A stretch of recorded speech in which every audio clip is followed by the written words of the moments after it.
હા, એ ખીમભાઈ મારા મિત્ર હતા, ગુજરી ગયા બિચારા 2-3 વર્ષ પહેલા, પણ બોલતો માણસ. બાપુ મારીને પધારે ને મોરારી બાપુ, પછી મેં બાપુને પરિચય કર્યો. મેં કીધું બાપુ થોડુંક ઈકો ઓછો કરો, સેજ ઓછો કરો. મેં કીધું બાપુ હું જે વાતો કરું છું ને એ આ ખીમભાઈ એમ બરાબર છે. રાજી થયા બાપુને મળી, કારણ કે અમારો એક એને ગામમાં પ્રોગ્રામ હતો ને, તો એક સાધુ ગાતા હતા ને, પેટી ઉપર પૈસા તો બહુ થાય ને, આ તો આપણે ધર્મદાના છે, સાધુને તો આપણે આપે ને ગામડામાં, એ બધાય પૈસા ભેરા કરી અને સરપંચ કે કોઈને છૂટા જોતા હોય તો, એટલે હું આને બાધા થઈ જાય હાચવાની, તમારે છૂટા થઈ જાય. અખીમભાઈ કે છૂટા તો આખા ગામને જોઈ, પણ તને બાધું દેવું હું હામું. આ સહજ આશ્ચર્ય છે. લ્યો, મને એકવાર મળવા આવ્યા એટલે મને કે નીંદર નથી આવતી. મેં કીધું નીંદર તો અટાણે ઘણાય નથી આવતી, પણ મને કે મેં રસ્તો ગોતી લીધો. તમે રસ્તો ગોતી લીધો એટલે ઊંઘવાની ગોળીઓ લ્યો છો? અરે ભીખુદાનભાઈ, ઊંઘવાની ગોળીઓ લેવાના પૈસા હોય તો નીંદર જ ન આવી જાય કે તો રસ્તો હું કોઈ તો વિચારે મને કે ચડી જાઉં, હું તો પછી વિચારે ચડી જાઉં. મેં કીધું વિચારો કેવા કરો? માણાવદર મને કે હોયો જાઉં, બધા જીન મિલ લઈ લો. અને મેં કીધું શું વાત છે? મને કે સાંભળો, જેતપુર પૂગી જાઉં, બધી ડાંગું લઈ લઉં અને મજામાં આવી જાઉં, ટાટા ને બિલાઈ લઈ લઉં. રાતે પથારીમાં કોઈ રોકે તો નહીં આપણને. એ ટાટા ને બિરલા ને ડાંગું જીનમિલ ને આ બધાનો માલિક થઈને બેસી જાઉં, પછી કામદારો હડતાલ ઉપર ઉતરે ને વ્યવસ્થા ન કરી શકું, થાકી જાઉં, થૂઈ જાઉં. મેં કીધું આ તું કે છો, અમે કોઈ કહેતા નથી, બાકી લગભગ આમ જ હોય જ બધા. ગામડાના માણસને મને એક બહુ સરસ વાત કરી. મને કે ભીખુદાનભાઈ, સુખની વ્યાખ્યા શું? એક બાપા મને કે. મેં કીધું એ તો અલગ અલગ વ્યાખ્યા છે. કોઈને પૈસા હોય તો સુખ, કોઈને ભજન હોય તો સુખ, એ તો અલગ અલગ.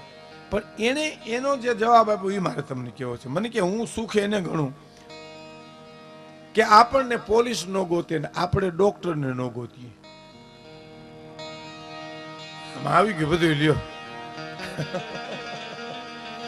આ સુખ મને કે એક જ લીટીમાં વિચાર તો કરો. એક ગામડાના માણસે મને કીધું તો એક જ શબ્દમાં મને કે મહાભારત આવી જાય, એક જ શબ્દમાં આખી રામાયણ આવી જાય. એ શબ્દો મેં કીધું ક્યાં? મને કે મારું ને તારું. જે ઘરમાં, જે કુટુંબમાં, જે સમાજમાં મારું મારું થતું હોય છે ને મહાભારત છે. જે કુટુંબમાં, જે સમાજમાં તારું તારું થતું હોય છે રામાયણ છે.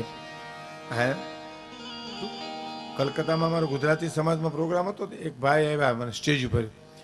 મને કે તમે દાદના ગાયા, કાગના ગાયા, મેઘાણીના ગાયા, મારી એકેય કવિતા તમે ન ગાઓ? તે મને એમ થયું કે આ શિક્ષક હશે, કારણ કે ભાષા એની આખી બદલી જાય. ના ના, એ તો બરાબર છે. આમાં તો બધાય નહીં આવે ભાઈ. એક જણો ડોક્ટર પાસે જઈને કે સાહેબ મને કબજિયાત બહુ છે, કંઈક જુલાબની દવા આપો ને. ડોક્ટરે ટીકડી આપી, લ્યો આનેથી જુલાબ લાગશે. બીજે દે આવ્યો, સાહેબ મને એની અસર ન થઈ. નહીં તો કે ના, આ લ્યો આ ગોળી, હવે ખરેખર જુલાબ લાગશે. ત્રીજી દી આવ્યો, સાહેબ મને અસર ન થઈ એની. નહીં તો કે ના, આ લ્યો આ ટીકલી, હવે તો ઢોર નહીં લાગે. અને ચોથે દી આવ્યો, અસર ન થઈ, ડોક્ટરને પરસેવો વળી ગયો. એને કયો ને બેલેન્સ પરસેવો વળી ગયો. જુલાબ ન લાગ્યો તો કે ના. હું ધંધો કરો છો? કે કલાકાર છો. એમ? ડાયરાના, લોક સાહિત્યના? એમ? સરસ, બહુ સારું કર્યું. આ લ્યો આ 25 રૂપિયા લોજમાં જમી આવો, પેટમાં કાંઈ નથી, શેનો જુલાબ લાગે આમાં? હાવ ભૂખે પેટે રાડું નાખીશ તમે?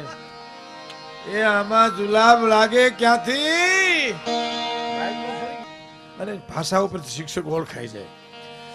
મેં એક જણાને એમ કીધું, એક માસ્તર હતા, એને મેં કીધું રાજકોટની બસ ક્યારે જાય? મને કે 2 ને 15, 20 ને 25 પણ હોઈ શકે હો. મજા આવે એને. એક ભાઈને મેં એટલું પૂછ્યું, તમે શેમાં નોકરી કરો?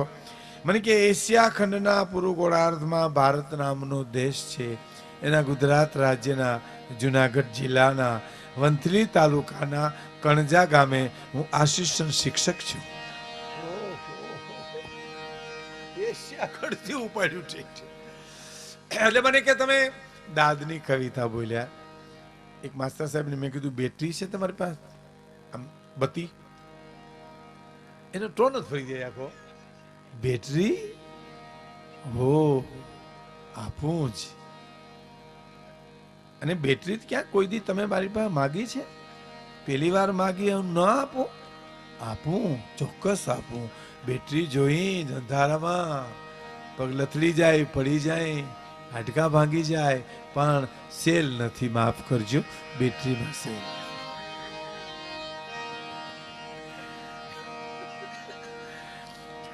એટલે મને કે તમે કાગની ગાય કવિતા, દાદની ગાય મેઘાણી, એકે મારી કવિતા ન બોલો.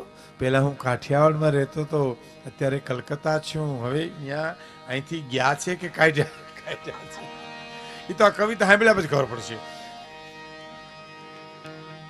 એટલે મેં કીધું બોલું, પણ તમારી કવિતા મને આવડતી ને. મને કે માતાજીનો ગરબો લખ્યો છે, સરસ સુંદર. હા, તમારા જેવા ગાશે તો ગરબાને પાંખું આવી જાય છે.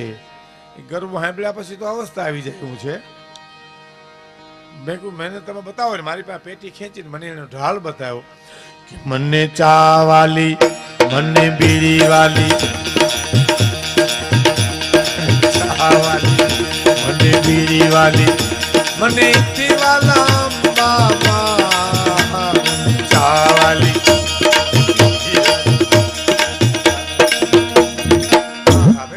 આ ગરબો ન કહેવાય, આ તો ગજબ કહેવાય. મને કે કેમ? પણ મેં કીધું ચા ને બીડી વિશમાં અંબામાં હું કામ લાવો છો? અરે મને કે મેં ઉપમા આપી છે કે ચા ને બીડી વાલા, એટલા મને અંબામાં વાલા. મેં કીધું આને ઉપમા અલંકાર ન કહેવાય. ઉપમા અલંકાર કોને કહેવાય ખબર? દીકરી હોય તો કહેવાય તું મારો કાળજાનો કટકો છો. દીકરો હોય તો એમ કહેવાય તું મારું આંખોનું રતન છો.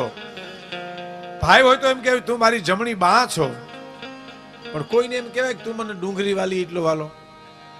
હાલો હોય ઘણા ખારિયા વાલા લ્યો, તું મને લણ વાલું એટલો વાલો. ઈ ઉપમા અલંકાર ન કહેવાય. નથી ઘણા કવિતા લખતા. હા હા. મને એક જણો કવિતા સંભળાવી કે મારે ખેતરને સેઢે ઉગ્યો સોબતનો સોડવો, મારે ઓરડે ઉજાગરના ફૂલ, મારે કોને કેવું? મેં તારા બાપને કે. એ અમને શું કામ કહેતું એમ? આને કવિતા ન કહેવાય, આ કઠણાઈ કહેવાય. મારું નામ કવિ જર્મન છે, પાતળો મારો બાંધો છે, બાંધામાં એક ખાંધો છે, ઈ જ મારે મન વાંધો છે. કવિતા કહેવાય. હાંધા બાંધા મૂકી દે ને ક્યાંક ધંધે સડી જાય.